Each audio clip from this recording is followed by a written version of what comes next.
Ranch 'em in the pasture, run 'em in the pen, work 'em on the Sundays, do it all again. Race 'em in the sand, buck 'em in the mud, drip a cowboy's sweat, bleed a cowboy's blood.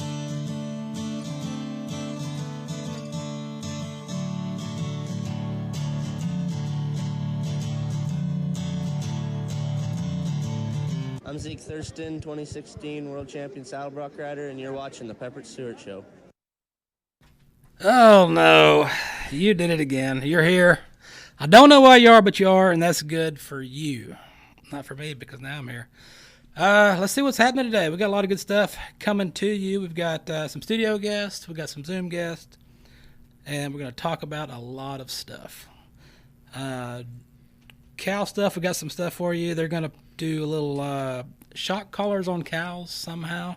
We'll dive into that. PBR Merritt Street, we told you about that. You can watch all the PBR action on Merritt Street, whether it is on their streaming channel, on your phone, on your computer. It's all free.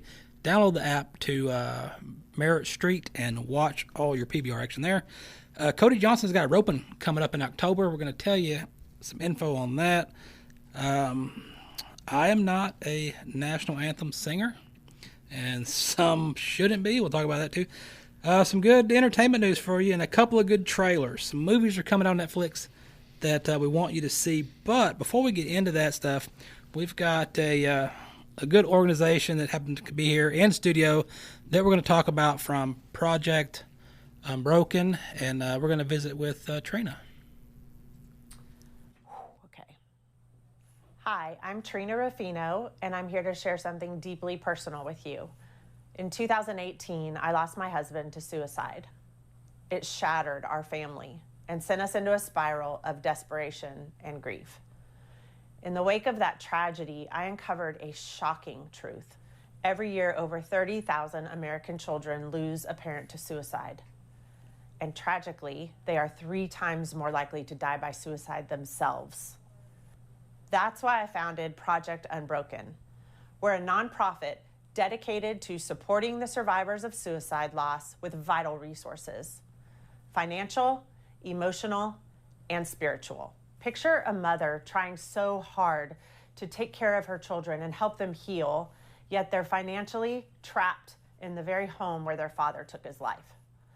Or a young man giving up his dreams of college in order to get a job and support his grieving family. These are the stories that fuel our mission. Thanks to our donors, we have hope. Project Unbroken provides grants for things like counseling, education, even keeping kids in their activities and their sports and keeping them active with their communities. So as I journey towards my own light with my family, I ask you to join us. We cannot change the past, but we can provide a brighter future. And with that, here visiting with us in studio is Trina herself to talk about Project Unbroken, how it came about, and kind of what you do. Thank you so much, Pepper. I appreciate being here and appreciate your time. It's hard to hear that video again. I'm really excited to talk a little bit more about Project Unbroken because we've only been in existence about 4 months now, and the momentum has been huge. We've had tremendous support from donors and friends and family and people like you recognizing that there's a need there, and we've also realized there's a tremendous need from families out there. What I learned in my journey of healing, I talked about on that video a bit, is my son was 15 when we lost my husband, and I realized pretty quickly, one, I didn't know what to do, but there was no help. There was really no support that was there for us. It's really hard to find counselors that specialize in suicide grief. It is different. There is a stigma. There's shame and confusion and all those things, and blame and guilt, wondering if you're the reason, right? There's a lot of things that aren't in a normal child's loss of their parent. And then in the support groups I was in, I met so many people that were struggling financially, like devastating, that they pull their kids out of all their activities. So these kids not only lose their parent, but then they lose their community, their friends, all the things they say it takes to help a kid heal from trauma, is staying in their activities, keeping their community, keeping routine, etc. So Project Unbroken, I literally woke up one morning because I knew I wanted to do something, and I started writing, and I realized I think this is it. I think it's helping these kids heal and raising the funds to keep them moving forward and somehow finding some hope, in the future so they can keep healing. So that's what we're doing, and we're off to a really great start. Okay. And with this, is it you yourself putting all this together? Do you have a team behind you kind of working together, or how's this going?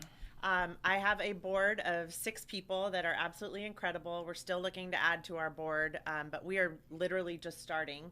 And some friends and my son is helping me, which has been awesome, to see him want to get involved and see him help other kids that are just starting the journey he's already had to sort of trudge through. So there's a small group of us, and we dedicate a ton of time to it, and we're hoping that we can continue to grow it. We've got 25 families we're helping now already. Mm-hmm. So we're busy. And everything from sending kids to science camp to we've got a couple kids at rodeo. We're helping pay their training and their entry fees. Just trying to keep all of them going. Sports, music. We have a kid on debate team. We have a kid going to the New York Film Academy next week. He creates content. So maybe he'll work for you one day over here. Yeah. Okay. If someone's interested in learning more about helping out, are there volunteer opportunities? What are the ways that someone can reach out to help you with this effort? Absolutely. We would love all the help we can get. So, time, talent, and treasures is what they say for a nonprofit. So for sure, giving time, whether it's you have the ability to help us with our social media, help us with campaigns. We're going to go big for North Texas Giving Day, which is September 19th. And we're also going to have an event on October 3rd. So people can come to our website, projectunbroken.org, and there they can find a place to donate or a place to email me and ask how to get involved. And especially they can apply if they are in need on the website as well. Or if they know someone in need, a family that could use our help. Okay. Everything is there on projectunbroken.org. Okay. And so you got the website out, you've got the help out, you've got your volunteers coming together.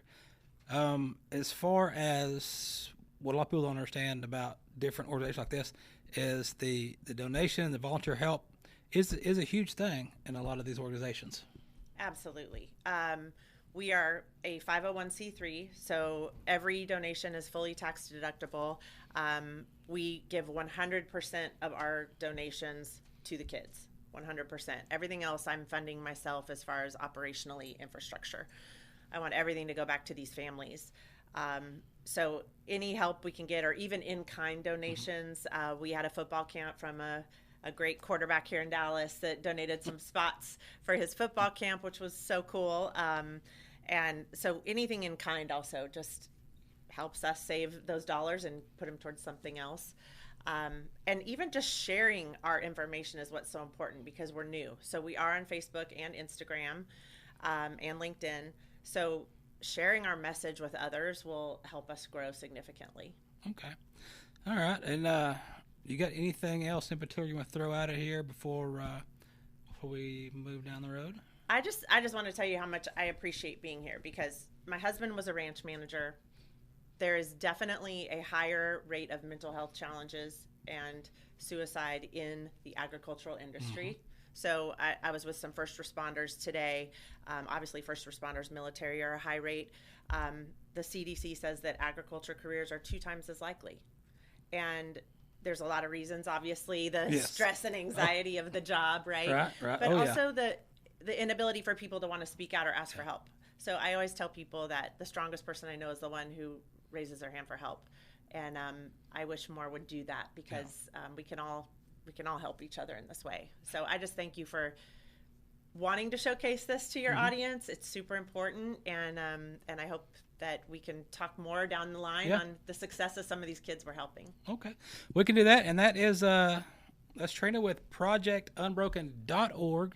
Be sure and check out the website, and as she said, Facebook, Instagram, LinkedIn, social media. Look it up, check it out, and help where you can, whether you're just volunteering or it's donations, whatever it is. Every little bit helps because you never know who needs it. Thank you so much. Thank you. And let's move over to, we've got a movie trailer for you to check out right there. The Union is coming out. It is the Union with Mark Wahlberg, Halle Berry, and it's coming to Netflix. Hi, I'm Mikey. Roxanne Hall. How often is it that you run into your high school sweetheart after 25 long years? 2 shots, please. You can handle your liquor now? I can always handle my liquor. I don't know. I got a vomit-stained tuxedo that says different, but Wait, you still got your tuxedo from high school? Yeah, Really? and it still fits. Did have an ulterior motive for bringing you here. You trying to whisk me away with you, huh? Something like that.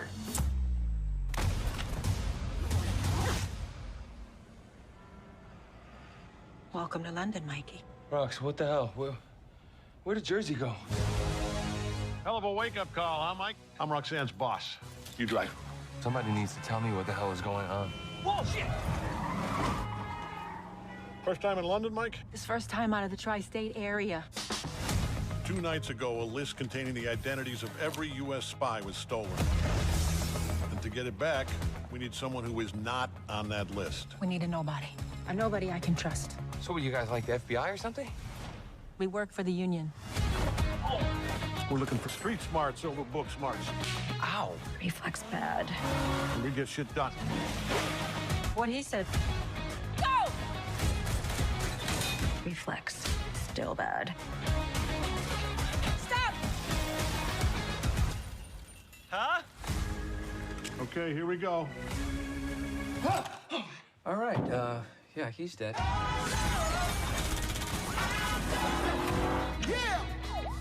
How dangerous is it gonna be?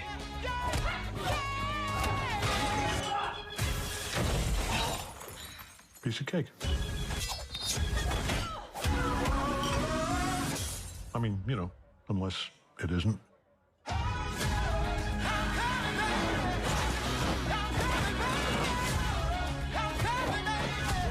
Does this remind you of something? 8th grade, Janice closet. That's the one.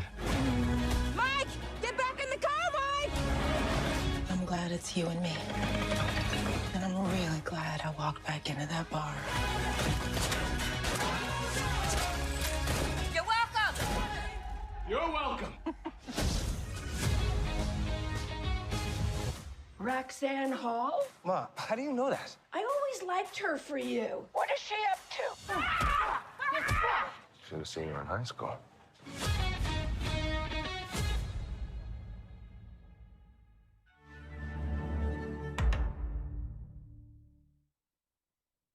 What in the world is happening? Go check that show out. Looks like an interesting movie. Interesting movie right there. Interesting fact. Just to throw back to what our previous guest was discussing about rural suicide. Probably a month ago on the Book of Faces, there was a guy. I didn't know who the guy was, but he was on there. Okay. And he had made a post at like 11 o'clock at night, or 10 o'clock at night. And it was just like this random, everything's terrible, everything's going bad, I'm done with this, blah, blah. The next day was all the friends posting. Nobody went to check on him. And he killed himself that night. I know. So it happens. Well, I think we showed the hotline earlier. I had found this out today. Apparently this was an update pretty recently, but the suicide prevention hotline is an easier number now. Yes. 988. If you find yourself troubled, Call it. sometimes it does take that strength, but there are people to help you. And I think you can text them as well. Okay, if you want that's to call great. and talk to them, you can text them. Because that happened. And then also, if you want to pull the curtain back some more, my cousin who owned a airplane mechanic shop, I worked there for a little bit back in the early 90s. It was a terrible job. All I did was take planes apart and put them back together for annual inspections.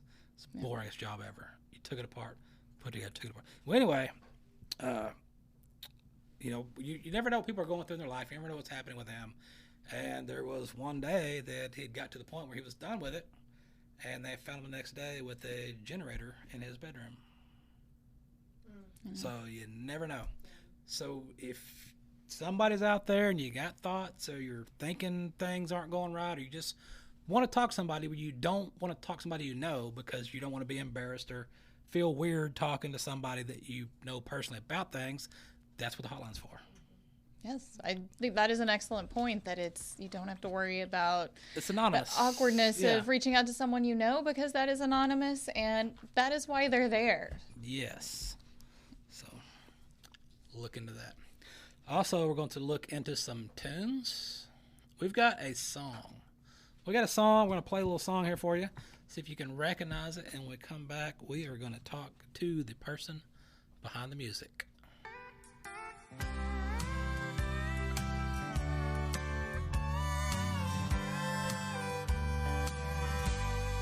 Fancy meeting you here.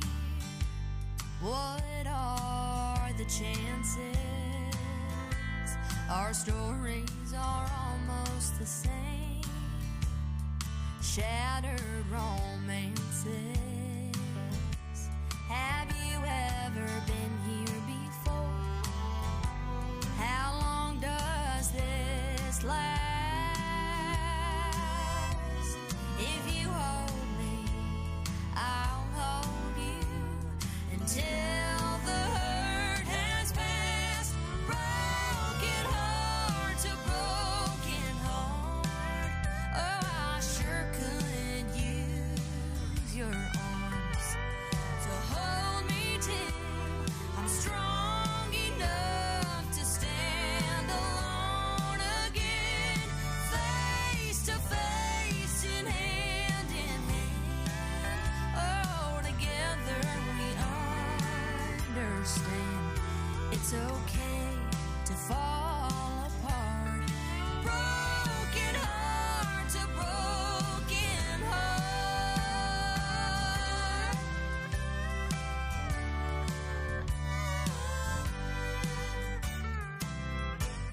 I'm so glad that we had this talk. I feel so much better. We've still got some tears to go through, but they won't last forever. Until our eyes are all dry and our hearts finally heal. I lie to you, you lie to me. Pretend the pain's not real. Broken heart to broken heart. Oh, I sure could use your arms to hold me till I'm strong enough to stand alone again, face to face and hand in hand. Oh, together we understand it's okay to fall apart. Broken heart to broken heart. It's okay to fall apart. Broken heart to broken heart.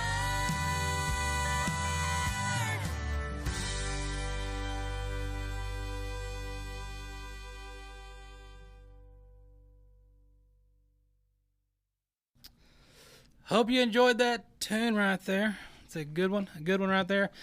Since the age of 13, she's been performing in stages from Texas to Tennessee. She released her first country music single at age 17. In 2020, she had the opportunity to be on one of the biggest stages there is, The Voice, and one of the first country artists to join Team Legend.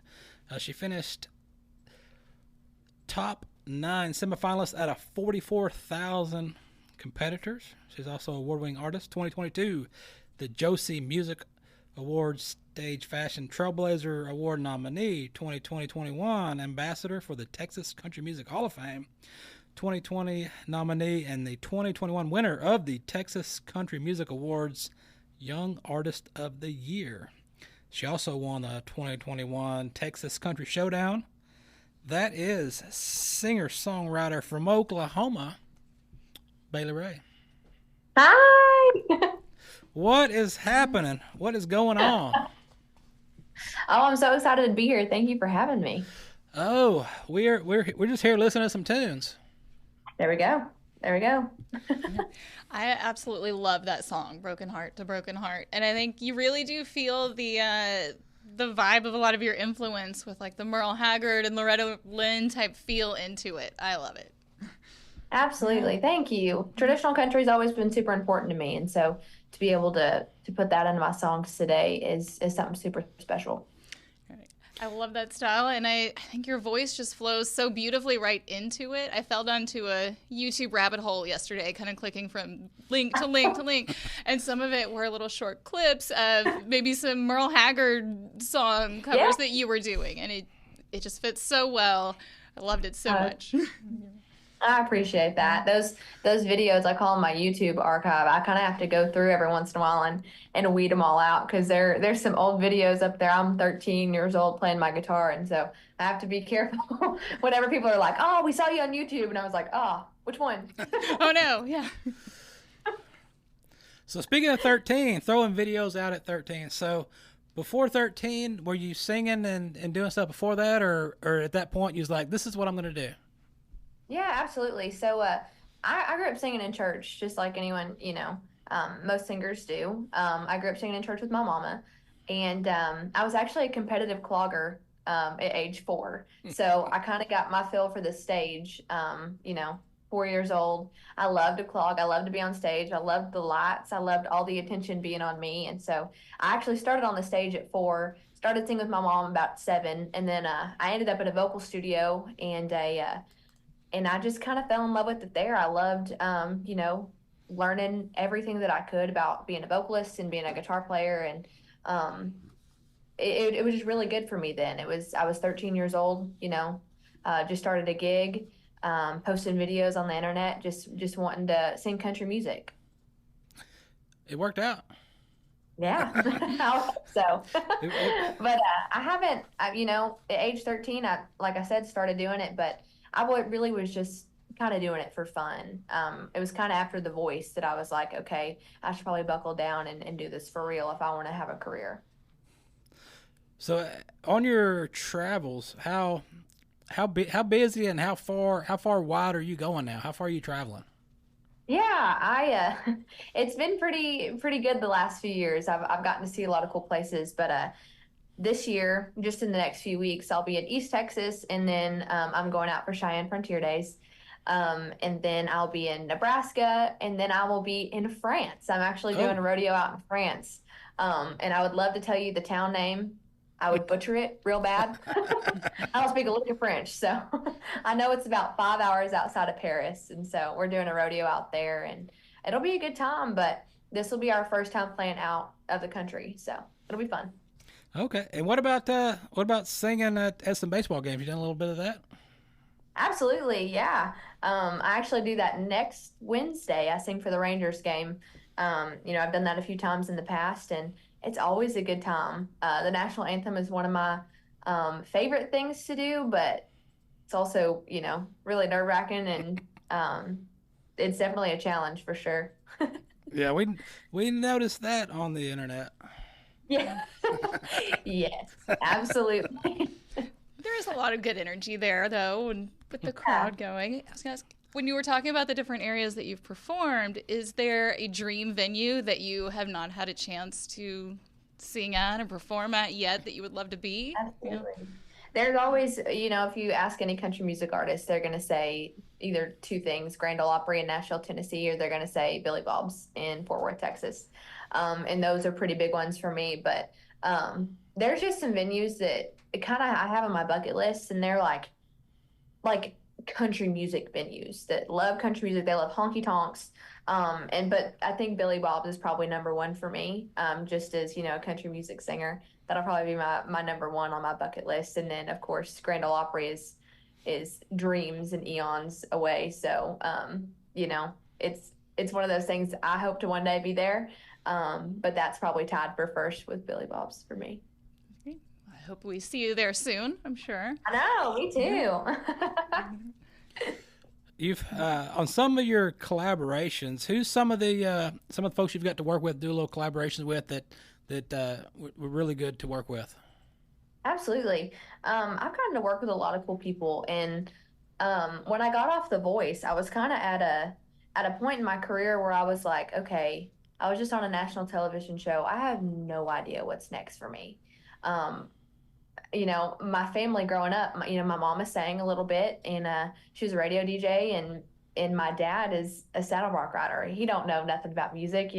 So I come from really good stock, but they didn't know what to do for me, and I was, just on a national television show. Like I said, I had no idea what was next, and there was one guy in particular that kind of took me under his wing, and that was Mr. T.G. Shepherd, if you remember him from back in the 80s. And Yeah. he sang "Loved 'Em Everyone," and he had some great hits, and he kind of took me under his wing. And I didn't get to work with him like song wise, but I mean, he just kind of showed me the ropes, this whole music business. And I think that there's something so special about that. Kind of an older guy that's been in the music for 20, 30 years, been in the music business, and helping somebody out, somebody new and somebody fresh. And I write with a lot of cool people. Roger Springer's one of them. Tim Menzies one of them. And I'm very, very blessed to be working with the people that I do and being able to write country music with the people that I love. So, but I've gotten to open for some cool people. Jake Worthington's one of my favorite people. He's dang sure country. I'm trying to think. Flatline Cavalry, I opened for them. There's just some really, really cool people that I've got to work with, and I'm very blessed for the times that I've had in the past 4 years. I love that you see it that way, because some of the things that I was noticing reading your information on the website was seeing that you also work sometimes as a guitar and a vocal coach, and passing that on and seeing others develop their skills and talent. That I think that shows what a passion you have for the music. And thank you. I love that that's how you answered that last question, on you were seeing the guidance that someone was giving to you and kind of passing that on yourself. I think that that's what's so special about the music business and any business that we're in. I mean, we are sponges all the time, and you have to just keep learning and keep growing as an artist. And it's so cool to be able to. I always say that I'm a full-time musician, but I teach part-time songbirds. And I've got my youngest is 6, and my oldest is 18, and so I get to teach just such a wide variety of kids. And I only do it 3 days a week, but boy, when I get to do it, it's so much fun. That's where I'm at actually right now. I'm in one of our studio offices right now.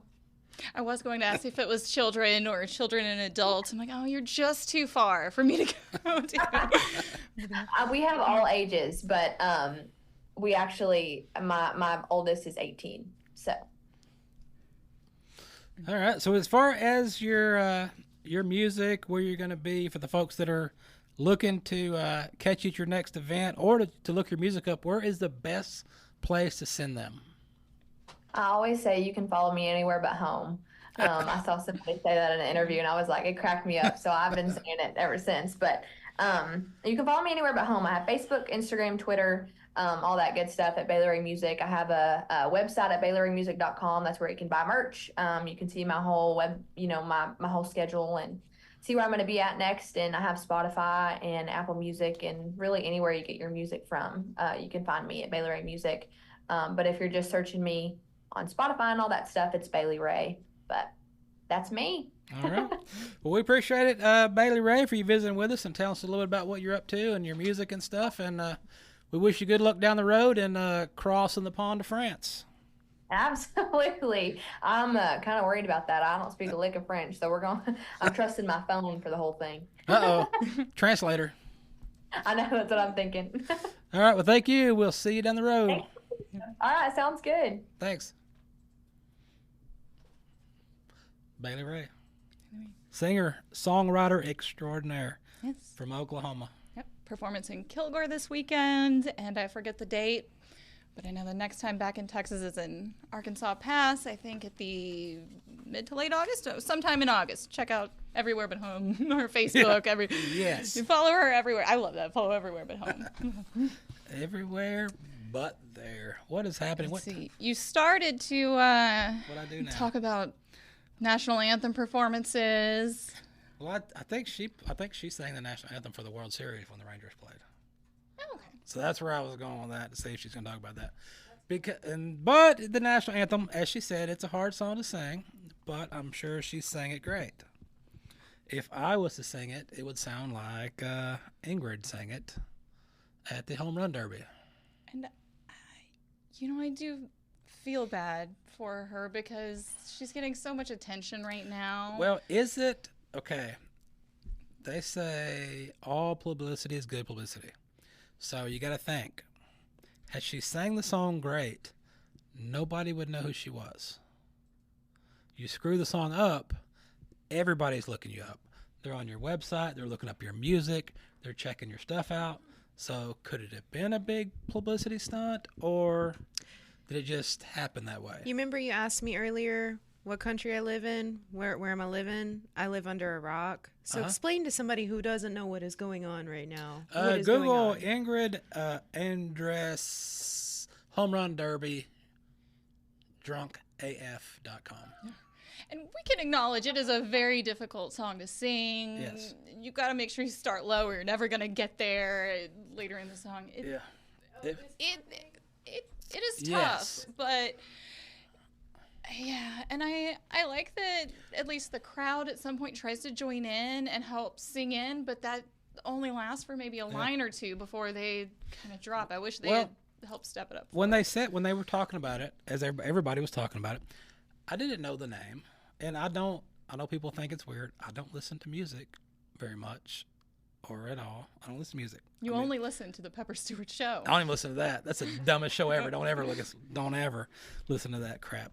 But I don't listen to music that much. Every now and then I'll flip it on in the mornings, I'm driving around or something. But I don't listen to music because I used to. I drove around. I still drive around a lot, but I drive around so much that listening to the radio, you would hear the same stuff over and over and over and over and over. So I just listen to talk shows all day. Not this one. Don't ever do that. I just listen to talk shows all day and stuff like that when I'm driving around. And so I'd heard one of the songs that she sings when they were talking about it. I was like, I think I heard that somewhere one time. But I didn't know who it was, who sings it, none of that. And I think that's the whole thing. Nobody knew who it was or knows what she sings. But now they do. Now everyone does. But they know her from this. I mean, I think she can... I'm not saying this is the end of her story. I think... Oh no, she just elevated. She just elevated her story with this. It is tough when she did make an announcement that I think she's going into rehab to work on herself. And I don't think she'll do that. That's a scapegoat statement everybody uses. Oh, I'm gonna go to rehab. No, but I will say this: it happens. It happens to all of us at some point because you get used to doing certain things and you get used to being in certain places and doing certain things. That at times you get so comfortable at the big events and at the big things that sometimes you do get a little carried away. And sometimes things happen. Sometimes you fall on the floor and you don't remember where you're at. And then you've got to go find your cameras and your bags and go sleep in the truck a little bit before you drive home. I mean, some of that stuff happens at different places, at bigger events. So you gotta kind of, things happen over time. And you got to reconsider things like, dang. Maybe you got a problem. Maybe you should tone it down some. And that happens. So I can kind of see, where she's coming from. So I think it's one of those deals that when she sees it back, the reality check sets in. It's like, oh, man, I really need to think about this and do some things different. So I think that's what's going to happen. Now, whether or not she really goes to rehab and all that stuff, that's... nobody's going to ask. It's just one of them deals that after it happens, she said that, oh, she's going to rehab, whatever. She can go home and relax for a couple of months, rethink what her plans and her career, and then come back out and go, and they'll think that she was in rehab. But I think it's a little bit of a spotlight effect, too, where when you've done something that embarrasses yourself, you think everybody else is focused on this forever. Oh, they do. And then they send you pictures and videos. And oh, no, I was going to say it's the opposite. You think everyone's focused on you. Yeah. People move on. Yeah. You'll come back strong with something else. Yeah, that was one of those things that it was big at the time until the next big thing comes along, and then now everybody's focused on this, so your stuff is gone. But I will say, her singing of the national anthem at the Home Run Derby, they brought out the real deal for the actual game of the All-Star game, and that was Cody Johnson. Texas man Cody Johnson, rodeo man. Have you seen his? He's got a documentary on Amazon. No, I haven't seen that. Cody Johnson. It's really It's real entertaining and interesting, and it's kind of the story of how he became to where he's at. You know, from rodeo and then trying to be a bull rider into, you know, now he's a team roper. He's a singer, songwriter, and he did all his. He didn't want to jump out and go to Nashville and be, you know, pigeonholed into that stuff. He did his own thing, independent. He just did everything he wanted to do the way he wanted to do it, and he blew up on his own without all that. So in October, you have the Cody Johnson Championship event. It is a Champs for Charity Gala. It's going to take place in Belton, Texas. Let's see. Country music superstar Cody Johnson announced a new roping event in his name in Texas, the first ever Cody Johnson Open Team Roping, along with amateur ropings and a charity gala to be held in the climate-controlled.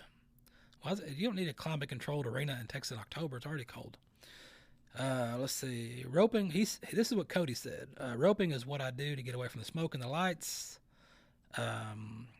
When I'm out there on horseback with a rope in my hand, I just get to be who I am at the core, and that's a cowboy.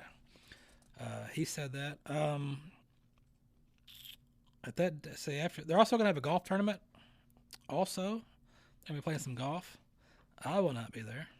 4-man scramble, $1,000 per team at the Top Flight Mill Creek Country Club nearby Salado, Texas. And the next day, you can enter the team roping. You can enter either the 12.5 for $1,000 a man. Followed up on by the 18th, you can enter the 10.5 roping, businessman's roping with an 8.5 for $850 a man. So anywhere from $850 to $1,000 per person, you can go enter the roping. And I'm pretty sure you're going to get a hefty payday if you win that. The schedule looks like this. Tuesday, October 15th, will be the qualifying rounds. The Cody Johnson, which they call the Kojo. The Kojo qualifying round is $750 per person. You can enter 3 times. It's a 3-steer progressive with 85% payback. Wednesday is the golf tournament. 4-man teams for $1,000. Wait a minute. What is happening here? Do you see what's happening on Wednesday at 11? I was wondering if you were going to mention that. What is that? Well, for those that don't have the paper in front of them, not everybody has to sit around and watch the men play golf, or ladies play golf. If you are less interested in the golf and maybe want to escape that and go shopping, there is a bus to take you shopping for a while. What kind of bus is that? A champagne bus. Sorry, that was the important part that I just skipped right over. A champagne bus. I do need to know more about the champagne bus. I am less interested in the shopping. Can I just hang out on the party bus all day? I think I saw a movie called Champagne Bus one time, but they weren't shopping. Thursday is the 12.5 roping, $1,000 per roper, 2 times 4-steer progressive after 1. Must be 25 or over, or limited to 300 teams. Wow. Friday is the businessman roping, $850 per roper. Saturday is the celebrity pro-am, $500 roper. At 9, at 2, the short round, and at 5 o'clock, what everybody bought tickets for, and that's the after party with barbecue. So there's, I think the viewing tickets for that thing, I thought I saw something about that when they announced this, I guess last month, if you didn't jump on tickets, I think some of that sold out. Oh, wow. So they're going to fill that place up. They're going to fill it up. What else do we... Oh, you know what? She was talking about shots earlier. The stock horse ticket. I got a membership form right here where I was working on my shots. What else do we have? What did we miss? Let's see. What did we miss? Oh, we talked about PBR Merritt Street, right? No. We did not? The PBR is on Merritt Street? Mm-hmm. It is. So then that's all. That's all you needed to say. That's it. It's on Merritt Street. There's an app. There's an app for that. You get the app. I think the only thing is I went to the app the other day just to look at it, and you had to log in. But you can watch it live. You can watch the events live, but I wanted you to log in, I guess, because they want to know who's watching. Kind of like a account type thing, probably. Just give them an email. Yeah, but yeah, you just log in and create a little profile, and you can watch whatever. But Merritt Street is on streaming channels. It's on digital antenna. It's on your phone. It's on your computer. You can watch it if you want to. It's there. I have a question about something you mentioned earlier, and I almost forgot to ask. Uh-oh. Tell me about these no-fence cattle pens. Did you say shock collars? Yes. I was scanning this. It came from Drovers, by the way. If you don't get Drovers, it's free. They'll send it to you. About every now and then I'll look through it. Most of the time I just throw it in the trash. And there's some interesting stories in there. They're like, we're not sending him one again. I know. You're just trying to mark off as many things as possible to promote. I mean, there's some good stuff in there. There's a good thing I'll tell you about in there. Maybe. All right, so they're trying to do virtual fencing for cows. Okay. I mean, I'm familiar with the concept for like a dog. And I think it's the same. Okay. So they're saying, let me scan through this 6-page essay that they wrote. Several factors, like when you're checking fences like that. The virtual fence occurs in several ways. The system uses a GPS-derived perimeter, and the cattle are fitted with a battery or solar-powered device that communicates with the perimeter to provide audible warnings and electrical stimulation. Wait, audible warnings. What does it say? Is it a voice that comes out and says, stay away from the fence? I don't know. Right. Or does it talk to them in, cow moos? It just moos at them when they get to it? It may be. Does it say mind the gap? It might. Mind the gap. That probably does. It probably does. Yeah, so you're going to have an audible and electrical stimulation. I don't think the stimulation was the right word for that, but in the event that the audible warning is not sufficient. Apparently, whoever wrote this has never worked cows before. The Journal. I think they meant to say the Journal, but I'll say it like you wrote it, Drovers. 3 Journal of Animal Science articles highlighted cattle's ability to learn and adapt to the system while evaluating any related welfare issues. Now these cows are on welfare? What are they doing with my tax dollars?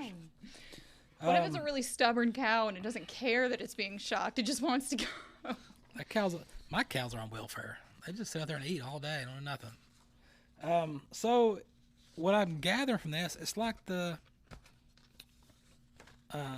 invisible dog fences that you put in your yard. Yeah. It seems like it has the same idea. I don't know. My concern is, though, that I know some breeds that get so determined to go through that it's kind of known that you can't really use those for them.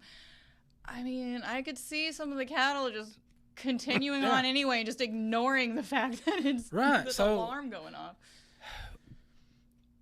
So what I'm wondering is, do you still have an actual fence, but you put your barrier maybe 10 feet from the fence or something, just to kind of... Like a just in case? Yeah, just in case they do kind of get too close?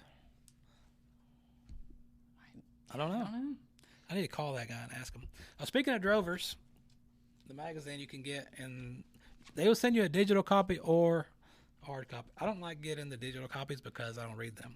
I like these magazines because I'm old. I like to look at a magazine.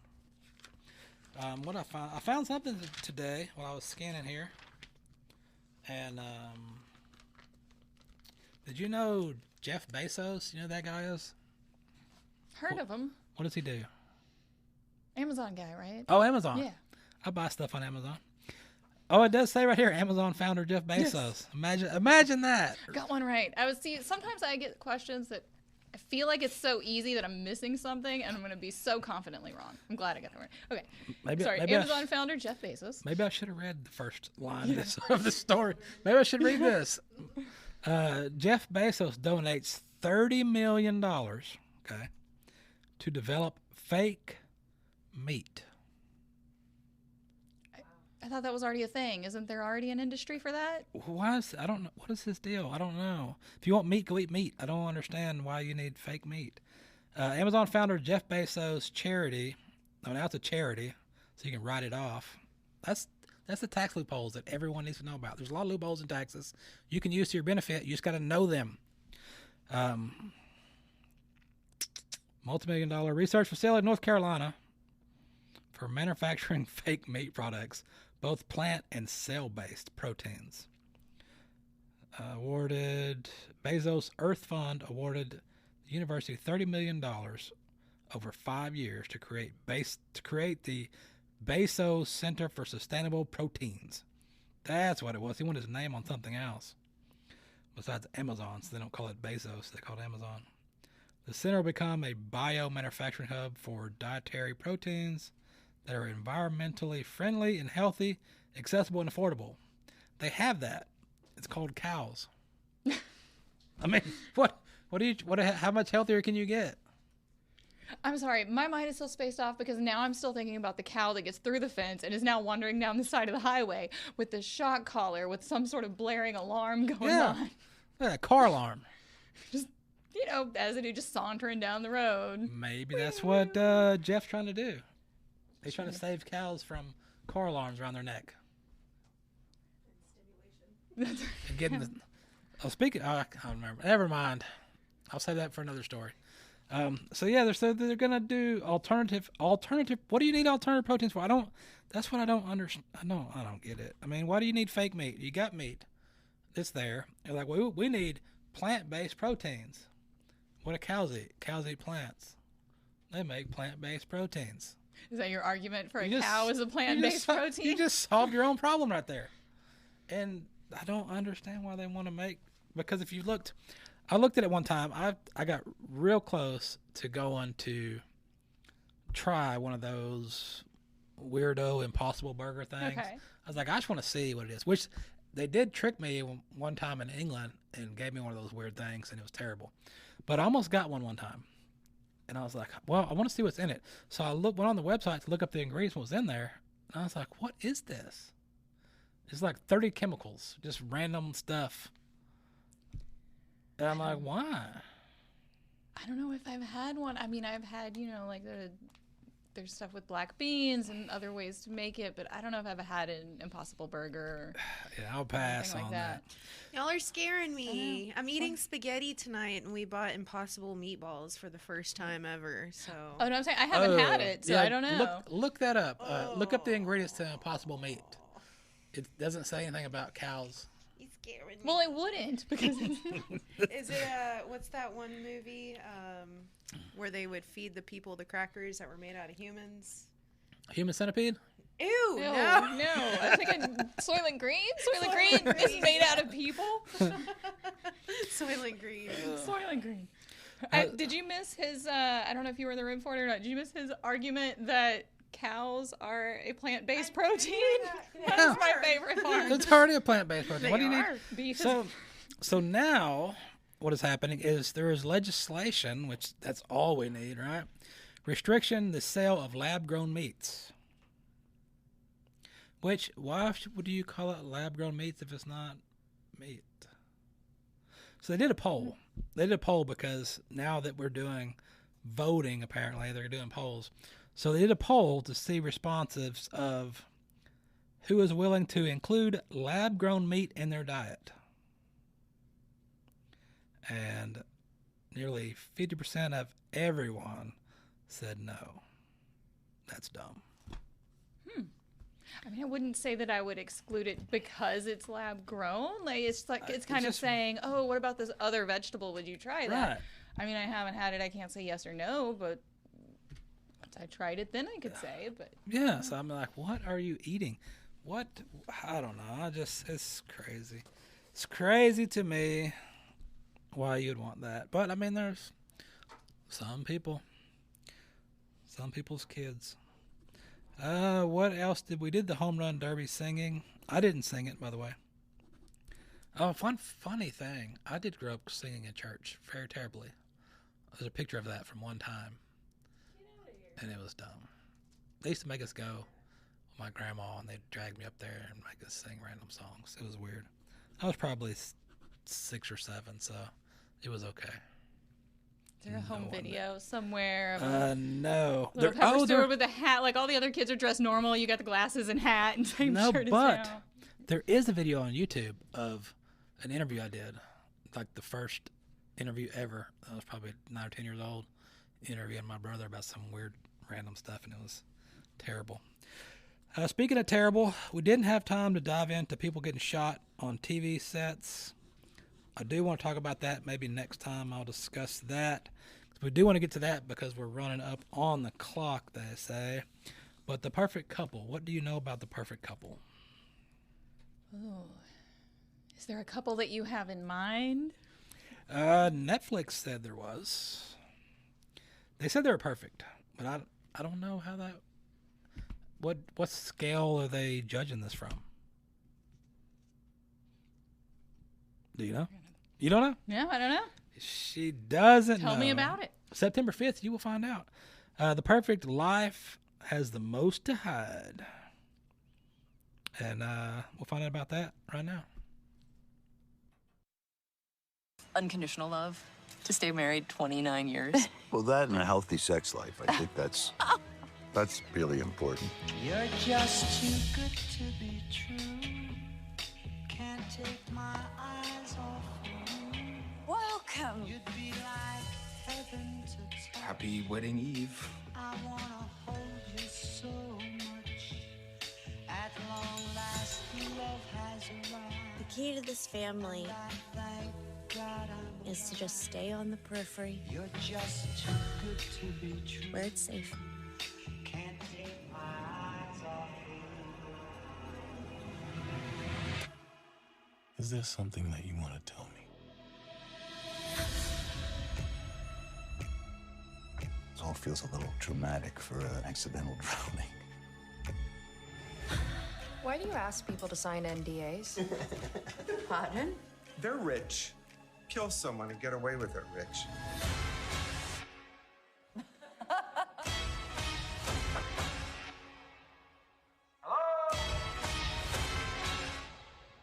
I see you, bitch. Stop! Enough, Tom! This is vintage!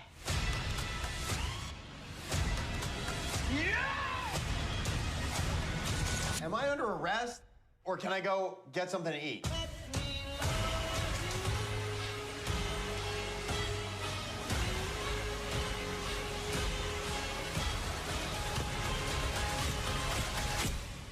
Well, we never know what's going on in someone's mind, really, no matter how close you are. You're just too good to be true.